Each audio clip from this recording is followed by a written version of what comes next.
bet koks daiktas, paslauga, gaminys ar kažkas, nesvarbu, kas vyksta mainais, tarkim, turiu užsakymą ar ten pageidavimą ir aš jį turiu atiduoti, arba ten paslaugą kažkokią, kas tai bebūtų.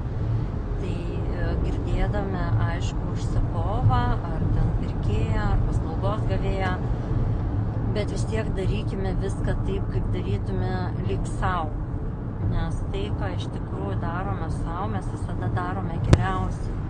Tai va, o kai darome geriausiai, tai darome tai su meile, su kaip sakyti, geriausiais linkėjimais, įdedam pačią šviesiausią, gražiausią energiją, tokią, kokią turime tuo metu.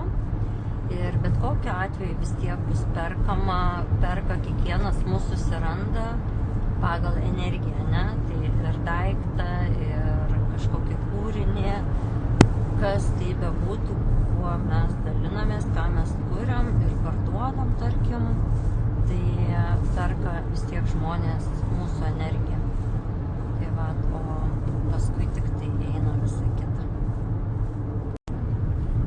Ir jeigu norisi sakyti, tarkim, kad, bet kaip man daryti su meile, jeigu man nepatinka tas mano darbas, ar ta veikla, kuriuo užsiimu, ar dar kažkas, ar užsakovas, kuriam tai darau, tai vienintelis atsakymas yra nedaryti, nes atsakymas yra nepatinka, reikia pinigų iš to, tie pinigai uždirbti iš to nepatinka, tikrai niekada nedžiugins, arba jie neužsibus, arba jie už juos tikrai, kaip pasakyti, neturėsite tos tikros gražos, kurioje jaustumėtės pilnai, gerai, lygiai taip pat, kaip be meilės davus kažkokį tai produktą, paslaugą ar dar kažką. Tai tiesiog čia toksai kaip priedas informacijos, kad būtų aiškiau suprasti, ką daryti, jeigu nepatinka.